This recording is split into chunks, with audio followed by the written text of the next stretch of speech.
Hey, yo, guys, what's up? It's your boy Jesse. Coming to you today with another video. Today, I want to go over exactly how much I pay a month in the Philippines. We're going to kind of break it down into several different topics, several different aspects of things that I pay. We're going to go over my monthly bills, which includes rent, water, all of that. We're going to go over my visas that I have to pay. We're going to go over any of the work stuff that I need. And we're going to go over anything that is miscellaneous. That might be like subscriptions or things like that. Before I get into the video though, guys, be sure to hit that like and subscribe button. You liking and subscribing is the best way to support the work that I do, and it ensures that I am able to continue to make videos like this for you guys. And let's push for 1,000 followers. All right, guys, so let's get into it. Let's first look at bills. Obviously, living in the Philippines is going to be a little cheaper, especially in the province, than it is in the USA or a lot of the Western countries. I have this apartment here that I live in that I pay $4K a month. That's in peso.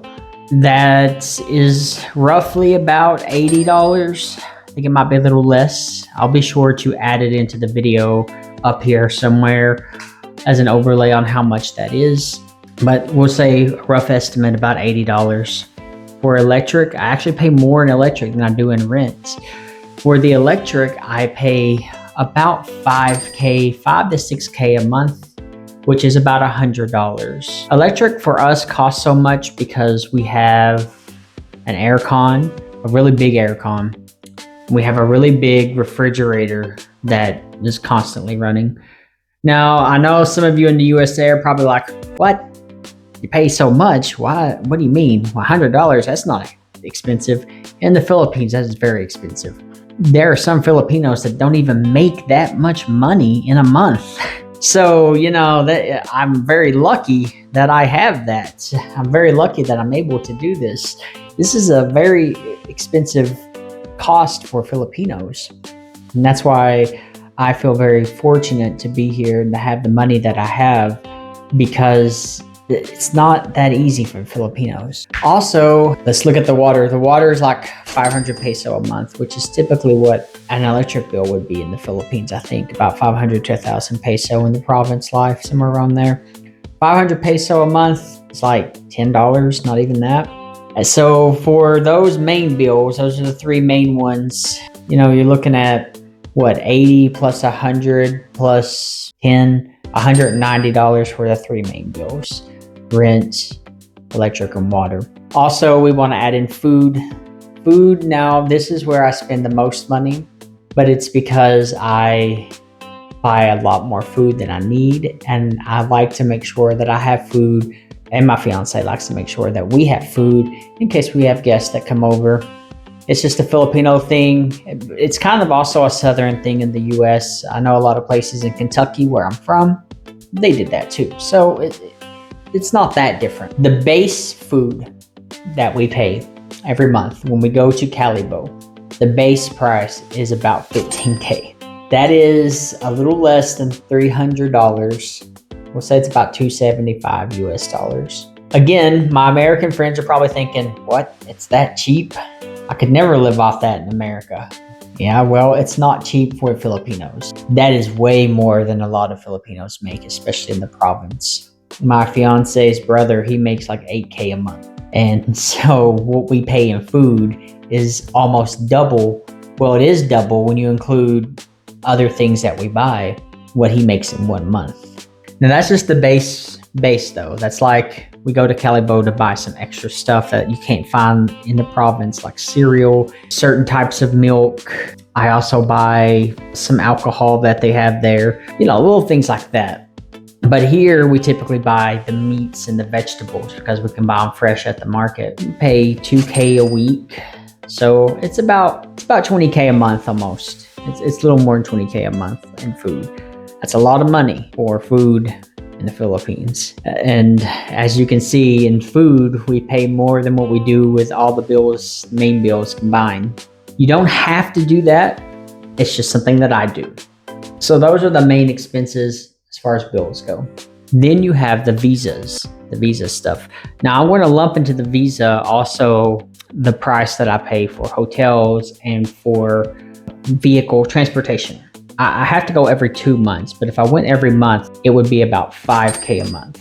That includes the visa that I get, that includes the hotel that we get, that includes the transportation. $5K is about $100 a month. It's not very expensive at all.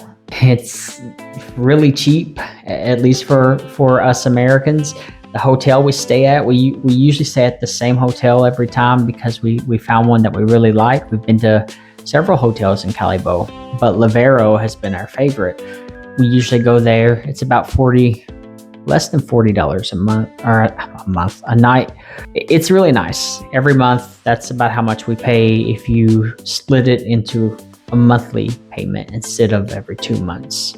The transportation also, we take a trike to the bus. Trike is like, we always give a tip because it's not a lot of money. It's 100 pesos, like $2. And for us, that's not a lot. So we usually give a tip. No, it's like 50 peso and we give 100. And then on the bus, we pay about 100, almost 300 for the bus ride for the both of us. And so that's about $6 or so. For a bus ride that is over an hour, it's almost 2 hours, I think, depending on traffic. It's almost 2 hours. So, it's pretty cheap for us Americans. We're used to very expensive prices. If we're on an Uber or in a taxi for almost 2 hours, that's a lot of money. Even on a bus ride for almost 2 hours, that's a lot of money for us. Now, let's look at the stuff for work, which includes internet and other things. For internet, we pay 1,700 peso a month. That is about $30 to $35 a month. Again, I feel like it's cheap. The internet here works pretty good, actually. I have good service. I've got my computer on in the background. I use the Wi-Fi for my phone as well. The only problem, obviously, would be the brownouts when the electric goes off. Other than that, the internet's great. And it's not the internet's fault when we have brownouts. So, it is what it is. Also, my cell phone bill, if I broke that into a monthly thing, it's probably like 100 peso a month at most. I couldn't even tell you about the cell phone bill because I just wait until it tells me I'm out of data or I don't have minutes. And then I just go and I randomly buy minutes and data. I don't know what I'm doing most of the time. I'm just buying a bunch of random stuff. I spend like $20 on data and minutes, and then that lasts me for like 6 months. So, it's not even that much at all. I don't pay that much for my cell phone bill. It's cheap. I just don't understand it, so I just buy a bunch of stuff. Because the cell phone providers here in the province, they don't have a monthly plan. You pretty much just pay as you need it. And so when I need to pay, I just add in a bunch of money. They have different packages, and that's what I do. I also pay for CapCut, but I pay a yearly plan on that. And I don't even remember how much the yearly plan was. Maybe it's $100 maybe. I'll be honest, I have no clue. I paid for it in December of last year. We'll just say $10 a month. I obviously use that for video editing and things like that. So CapCut's very important for me. And I also pay for a year's worth of Canva. Again, I could not tell you how much it was. I remember just knowing that it would be nice to have Canva. And I paid for a year's worth. We'll say maybe what, $10 a month, not even that. That is cheap for us Americans, but for Filipinos, $10 a month. Hold on, Filipinos. I'm trying to remember. I think it's like 500 peso, 550 peso. That's more than my uncles make at their work a day. And they work hard and they work a lot of hours. And one day they make 480 peso or something like that.